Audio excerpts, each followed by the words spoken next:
Abby from Craft Industry Alliance. I hope you are having a spectacular day today. I am here in rainy Boston. It's been raining for a few days. I'm very excited today about our member spotlight. We're going to be talking with Traci Reuter from Divine Social. And one of the things you might not know about Craft Industry Alliance members is that we are not just craft-based businesses, but we are also businesses that serve craft-based businesses. So Traci is a marketer, and she's going to talk about what she does and how she specializes in craft businesses. But we also have people who are photographers, photo stylists, tech editors, bookkeepers and accountants, all kinds of people like that who are service providers whose specialty it is to serve craft businesses. So they totally get it. They get your product. They get your sales cycle, they understand your motivation, and they take it seriously, and they are incredible members to have. So I'm going to welcome Traci and us in just a moment because I'm very excited to talk with her about marketing for craft businesses. Hey, Traci. Hey, Abby, how are you? I'm great. How are you doing? I'm doing really good. Thank you. I'm so excited to be here. Yeah, I'm excited to talk with you. And I will say that when we launched our mastermind group program in January of 2021, we had our members fill out a form where they could choose which topic area they were most interested in improving on or learning about or focusing on during their mastermind. And marketing was the number one choice, which I thought was really interesting. And that's your specialty. So if you could tell us a little bit about what it is that you do right now, and then we'll kind of walk back and talk about your history a little bit. Yeah, so right now I am very fortunate to be the founder and CEO of a digital agency called Divine Social. We primarily focus on helping brands acquire customers. So we use a lot of paid social, email, we're doing more and more of that. So anything to help especially direct to consumer, helping the brands that are trying to grow their business digitally through direct to consumer advertising, direct to consumer efforts, marketing efforts. That's our specialty. And we've been around for 6 years. And our claim to fame is that we are the team behind Cricut's paid social. And so usually when I say that, people are like, oh, wait a minute, I want to listen to what she has to say. That's awesome. Yeah. And your clientele, I know I've talked to you before, so I know that your clientele really are craft-based businesses, makers of all different kinds. And so do you want to talk a little bit about sort of why you feel like that niche is a good fit for your services? Yeah, well, I mean, first of all, I've been a maker since I was a little girl. I mean, that quilt landed me in the emergency room because I got so OCD one day making that when my husband was at a football game that I didn't eat and just drank orange juice. And turns out it wasn't a heart attack, it was acid reflux. So, but I've been a maker since I was little. It's something that I've just done. And we had the good fortune, like I mentioned, to start working with Cricut over 5 years ago. And it's just been such an incredible thing because there's so many people that really feel like that space has to be done in person, that it has to be done. And there's a place for that. Don't get me wrong. There's a place for going into the independent yarn shops and the quilt shops. Like that quilt came about because I went into an independent shop. But there's a tremendous opportunity on the digital space to really be able to weather any storm. And so I knew this pre-COVID, and when COVID happened, I felt like, gosh, I was literally born for such a time as this, like to help this industry not just survive, but thrive. Because one of the reasons why we're so passionate about it, and we've actually pivoted our company so that we're only focusing on brands that sell to makers, creators, artists, hobbyists, all of that. Because we know that it absolutely is a match made in heaven when you mix digital because of the visual nature of it. It's so different from any other type of company we've worked with before. And I love the creativity of the maker community, Abby. So it was a natural fit for us to go in this direction. Yeah. And one of the things I've learned in my own business is that marketing is creative, and it can really tap into your creative sort of impulses if you kind of get in there and allow yourself to sort of enjoy it and sort of instead of seeing it as something that's kind of like a must do, you know? It's so true. I always thought of myself as not being creative, and that could not be, I'm not a designer. I couldn't design a pattern like that over my shoulder, but I can design marketing strategy. Literally, when a company comes to us, I can almost instantly in my brain, I start to see, and I see in color and I see pictures, and it all starts to come together like, oh, we need to do these things to accomplish your goals. And so I've been learning over the years to embrace that my creativity looks different than somebody who can, draw or sketch. My other shoulder, the art on the wall over here is that's all my goddaughter, who's a talented artist, and I'm not. I can't do that, but I am a talented artist when it comes to marketing. Yeah, that's super cool. So I think for a lot of smaller businesses, a business that maybe just has a few employees, a business of one person, or a smaller brick and mortar shop, that kind of thing, maybe a yarn dyer who might be watching, it can feel kind of intimidating to like venture into doing paid social, which means like Facebook ads, Mm-hmm. Instagram ads, that kind of thing. It's like, well, how much money is this really going to cost me? And I don't really know how to do that. And I'm not sure if I'm ready. So I don't know if you have any words of wisdom for people to know, like, when are you ready? And is this going to like blow your budget or, that kind of thing? Yeah, well, and it's interesting that you asked that question, Abby, because that's actually a big reason why I ended up starting the agency in the first place several years ago. Because we used to teach. I had a different company where we taught marketing to small businesses, and I just have such a belief in the fiber of my body that small businesses can change the world. We can change our communities, we can change our families, and so that's why we serve businesses. And while we do work with some large brands, we also work with some smaller brands. But to answer the question, how do you know when you're ready? I would say you know that you're ready because you do have some kind of a process. You have some type of a digital process that is consistently repeatable, and it's getting results. So something you're doing without putting money into. You have a good organic strategy. You have a growing email list. You're consistently emailing your list. You're making money that way. If you have something that is already working without you investing anything other than your elbow grease, if you will, then that's a good sign that you're ready. If you don't have that in place, there's no point in engaging a bigger agency.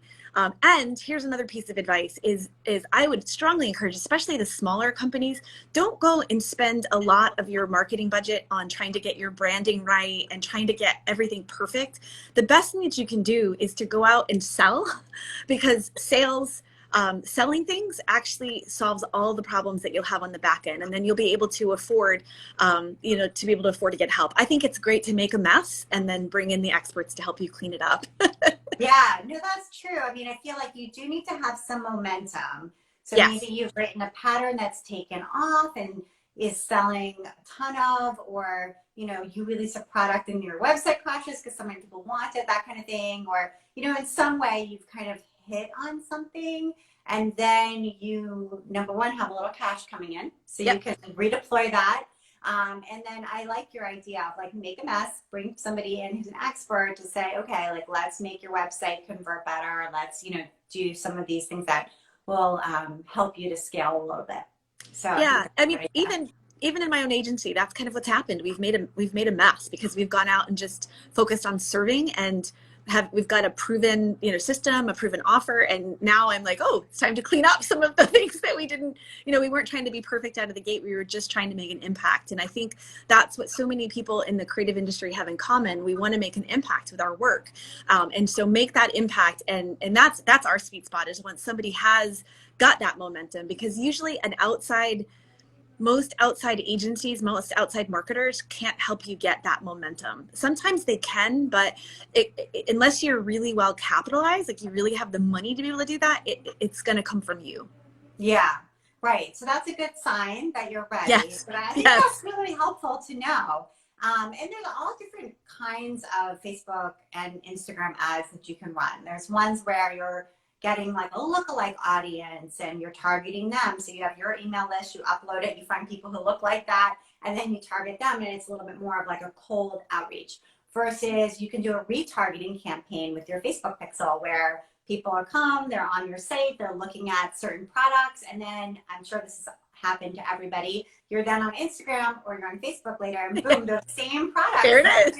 appear. So you Yeah. can do that for your brand. If someone's looking at your earrings or at your ceramics or whatever it might be, you can retarget just those people. And that's a warm lead because they've already been on the site. They've already been looking.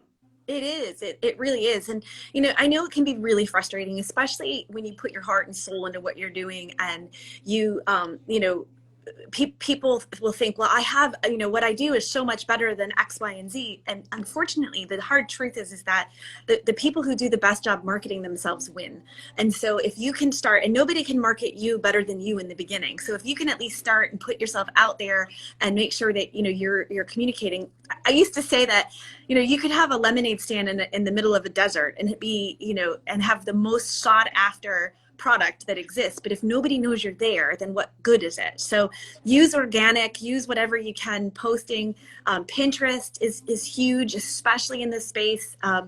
If you follow me over on, if you follow Divine Social over on YouTube, you're going to start to see we're going to be putting a lot of content out around how to leverage Pinterest because it's so big in the creative and the crafting space. TikTok is also blowing up, but also don't overlook Snapchat. Snapchat is really a quiet contender. So there's so many different ways. And even though I just said a whole bunch of different ones, Abby, I think the key would be if you're new and this is overwhelming, pick one and just stay there. Yeah, absolutely. And maybe one that you enjoy, in all honesty, because if you like it and it doesn't feel like work, like if you love Pinterest and you enjoy scrolling through Pinterest, you enjoy building a following there, you enjoy pinning and making your boards look amazing, then that's going to help with your strategy because every day you're going to be like, well, I just want to do this. I get to do this for work. So it feels Exactly. a lot better versus being like, oh, I can't stand, having to be on there. And it just makes me so angry. It's like, that's probably not the right Probably platform right. for you. So, and you That's a did big mention a reason. lot of platforms. And honestly, that can also feel overwhelming, just having so many options.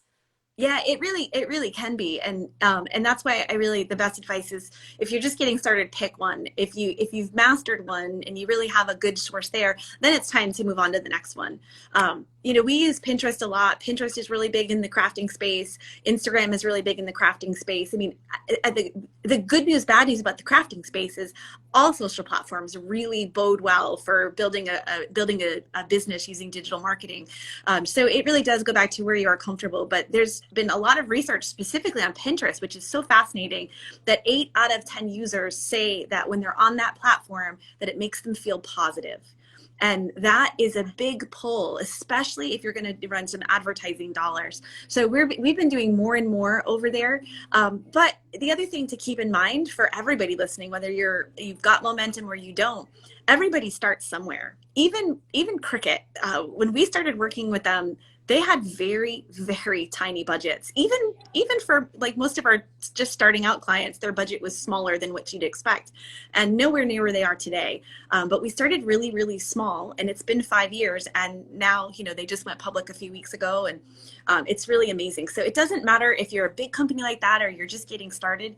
Start and don't beat yourself up for starting small. You got to start somewhere. Yeah, totally. And make mistakes. It's okay to make mistakes. Uh-huh. That's the great thing about it being digital is you can go in and fix it. So it's okay. It's not in print. It's not permanent. So just try it. Try it. See what happens. Run some experiments. See. Check your Google Analytics. See if you're getting referral traffic from there. And try something different. And that's the creative. The creative part of it is just exploring it, trying it, making mistakes, and trying again. It's so So true. And even if Abby says Google Analytics and you're like, what? And that makes your eyes cross, you'll just know. You'll know if what you did is working because you'll see an uptick. You'll see something, you'll see more sales or you'll see more engagement. You typically will know. So I just, the best advice is to do it and yeah. have fun. Absolutely. And then when you're ready to take it to the next level, you can hire an agency to help you Yep. and then see a larger return too. So that's awesome. So Traci, tell us where craft-based businesses that are interested in working with Divine Social or even just learning about what you offer and maybe considering it for now or for the future, where can they go to connect with you? Yeah, so the best place is to go to divinesocial.com. We've got a YouTube channel right now. I feel like we're the cobbler's kids that have no shoes. We've been so busy with our clients that, and I moved last year in the middle of the pandemic, so a lot of our content's been put on hold. But if you go to our YouTube channel, there's a lot of great content there. Just search Divine Social, divinesocial.com. You can follow me here on Instagram. I'm actually quite active on LinkedIn. That's probably where I spend more time. So there's a variety of different places. You can pop my name in, you can follow our company, but I'd encourage you just to kind of take a look and follow us for content. I do a lot of podcast guest hosting because I'm on a mission to elevate the industry. We really want to help as many people learn, because I know the majority of people that are listening today, Abby, probably will never work with us, but that doesn't matter. I want to be able to impart the wisdom that has come naturally to me and that I've worked hard to gain on top of it to help others grow their businesses. Because That's fantastic. Yeah, yeah, that's wonderful. Well, Traci, thank you so much. This was really helpful. Hopefully everyone watching picked up a few nuggets of wisdom or motivation that they can carry forward into the rest of their week. And yeah, we will see you next week for our next member spotlight. Thanks, thanks for Traci. having me, Abby. All right, take care, everybody. Bye.